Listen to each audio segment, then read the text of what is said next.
이런 말씀을 드리게 될 줄은 몰랐습니다. 현대차 노조 칭찬합니다. 현대차 노조가 올해에는 파업을 하지 않고 임단협을 최종적으로 마쳤습니다. 최근에 파업 찬반 투표를 진행했거든요. 조합원 중 61.9%가 무분규 임단협 타결에 찬성했습니다. 사실 많은 분들이 걱정하셨을 겁니다. 강성 지도부가 들어섰고 메시지 자체도 워낙 강경해서 올해는 파업을 피해갈 수 없다고 전망했습니다. 그런데 결국 파업 없이 임단협을 타결했습니다. 이건 진짜 잘하셨습니다. 그런데 칭찬할 건 여기까지입니다. 이런 걸 볼 때 그리고 자료를 분석해서 내보낼 때는 항상 구분을 잘 해야 합니다. 자, 소비자들이 잘했다고 칭찬해야 할 부분은 무분규 타결을 4년 연속 이뤄냈다는 점이고요. 비판해야 할 건 무분규 타결의 내용 그리고 이게 대한민국 자동차 산업에 끼칠 영향입니다. 마침 다른 제조사들도 관련 자료가 나와서 순서대로 살펴보겠습니다.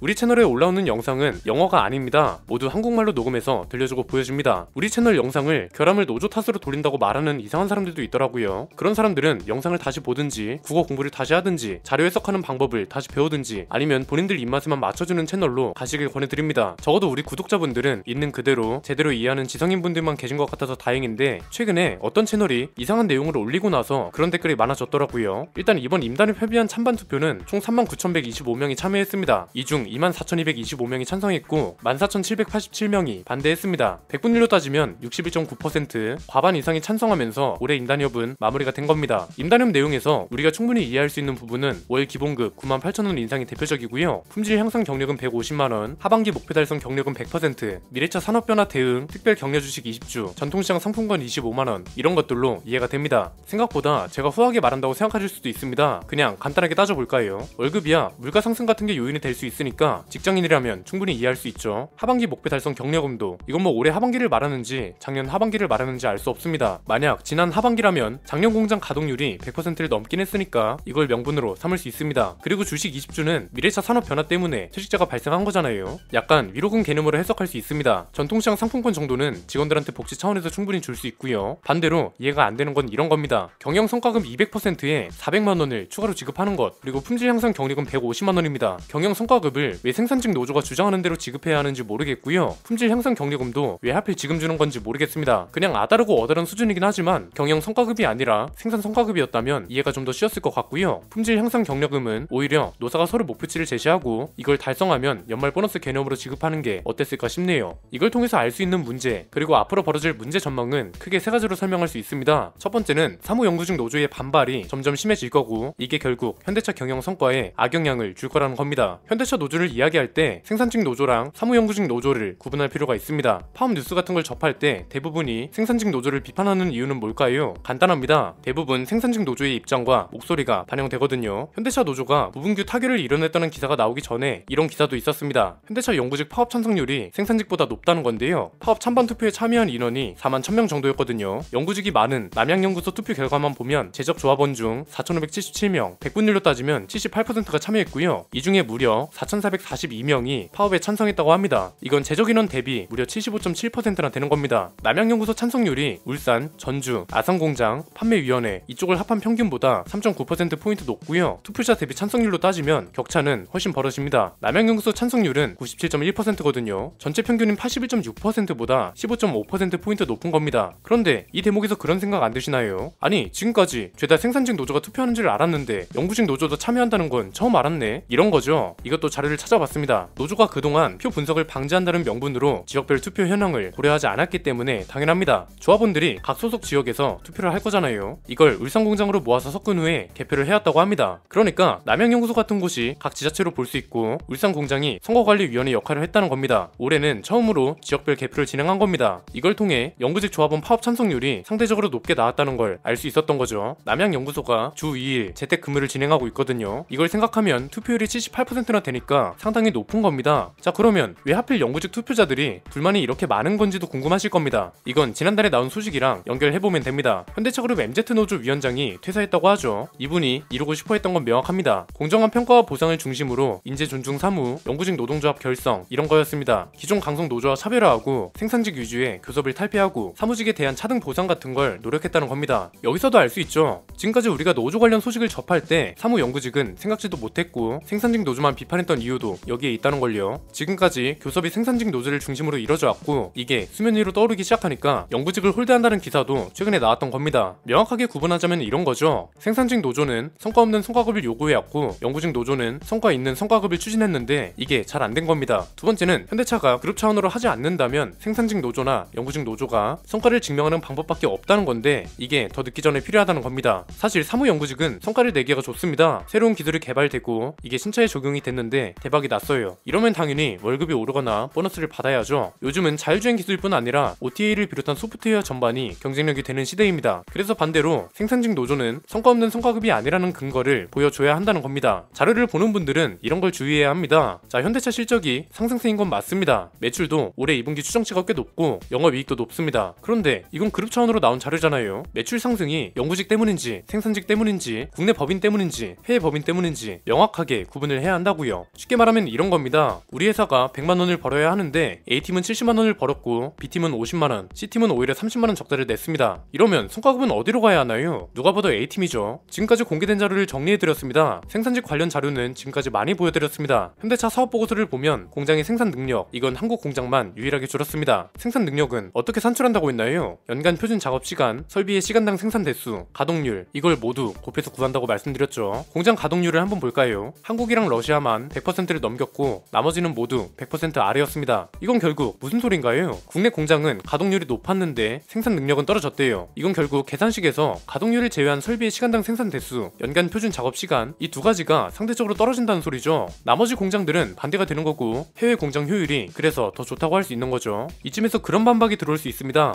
야, 중국 공장 보니까 생산 대수가 처참하게 떨어지던데 중국은 괜찮고 한국은 안 되냐? 이런 거죠. 실제로 현대차랑 기아 중국 공장을 보면 계속해서 하락 곡선을 그리고 있습니다. 이게 왜 이렇게 됐을까요? 중국에서 실제로 현대차 판매량 자체가 떨어지고 있기 때문입니다. 생산직 능력에 따른 결과인지 판매량 같은 외부 요인에 따른 결과인지는 제대로 알고 지적하셨으면 좋겠네요. 그리고 올해 실적이 그렇게 좋다고 하지만 국내 법인만 떨어뜨려 놓고 보면 현대차 역사상 최대 적자를 기록했다는 사실도 같이 보는 게 맞고요. 해외 법인은 반대로 실적이 좋았다는 기사가 나오고 있다는 점도 국내와는 너무 대비되고 있습니다. 세 번째는 그래서 근거와 명분 없는 성과급이 점점 일반화되고 있다는 거잖아요. 이게 현대차만 그런 게 아니라는 게 문제라는 겁니다. 사무연구직 입장에서 진짜 억울하긴 할 것 같습니다. 본인들도 분명 실적이 있을 겁니다. 사무연구직의 중요성이 점점 커지는 것도 맞고요. 이런 걸 어필하고 싶지만 생산직 노조의 목소리가 너무 크고 그동안 관례처럼 생산직 노조의 목소리가 임단협에 반영되어 왔습니다. 그래서 MZ 노조가 이걸 탈피하고 싶어 했던 거고 별도의 사무연구직 교섭 단체를 만들려고 했던 겁니다. 그래서 결국 이게 잘 안 됐던 거고 MZ 노조 위원장이 퇴사했습니다. 결국 이번에도 나쁜 관행을 바꾸지 못했다는 겁니다. 문제는 현대차가 이러는 걸 한국GM하고 르노코리아 노조까지 따라하고 있다는 겁니다. 자, 일단 올해만 보면 어쨌든 현대차 노조는 파업을 피했습니다. 기아 노조도 어차피 현대차랑 공동 교섭을 한다고 했으니까 현대차랑 똑같이 갈 겁니다. 그런데 르노코리아는 지금 기본 월급 97,472원 인상, 계약직 전원, 정규직 전환, 임금 피크제 폐지, 일시금 500만원 지급, 500%였던 정기 상여금을 600%로 인상하는 걸 요구했습니다. 일단 지금은 교섭이 중단된 상태입니다. 르노코리아 노조 관계자가 뭐라고 했냐면 현재 교섭은 중단 상태지만 노조는 언제든 교섭이 문이 열려있다는 입장이다. 그런데 사측으로부터 제한이 없는 상황이다. 이렇게 말했습니다. 한국GM도 마찬가지입니다. 한국GM은 교섭만 무려 8번이나 진행했다고 합니다. 한국GM 노조가 요구한 건 기본급 월 142,300원 인상, 성과급 400% 지급, 근속수당 상한선 폐지, 직급수당 인상, 유류비 지원, 해고자 복직 이런 걸 요구하고 있습니다. 참고로 한국GM은 적자만 8년째 기록하고 있습니다. 이 상황에서 성과급을 달라는 게 뭔가 앞뒤가 안 맞는다는 거죠. 이게 올해는 어떻게든 넘어갈 겁니다. 그런데 우리나라는 문제가 뭔가요? 이런 임단협이 매년 있다는 거죠. 내년엔 자동차 회사뿐 아니라 소비자들도 힘든 시기가 될 겁니다. 왜냐면 자동차 가격이 이미 너무 많이 올랐고 회사는 더 이상 올릴 수가 없고 이건 순이익이 줄어든다는 거고 이 상황에 노조는 분명 임단협을 진행할 겁니다. 최근 들어서 수요 붕괴를 자주 언급해드렸습니다. 이게 진짜 중요해서 여러 번 말씀드리는 겁니다. 지금까지는 원자재 가격이 오른다는 명분으로 차 가격을 올렸습니다. 대표적인 게 테슬라죠. 그런데 이것도 이제 한계에 도달했습니다. 물건 가격이 납득 가능한 수준을 넘어서니까 사람들이 물건을 안 사기 시작한 겁니다. 당장 유가만 봐도 드러납니다. 지난 4월에 미국산 유가가 사상 첫 마이너스를 기록했고요. 지난 6월 6일 대비 7월 5일 시세를 보면 원자재 선물 가격이 죄다 하락했습니다. 천연가스, 소맥, 구리, 원유,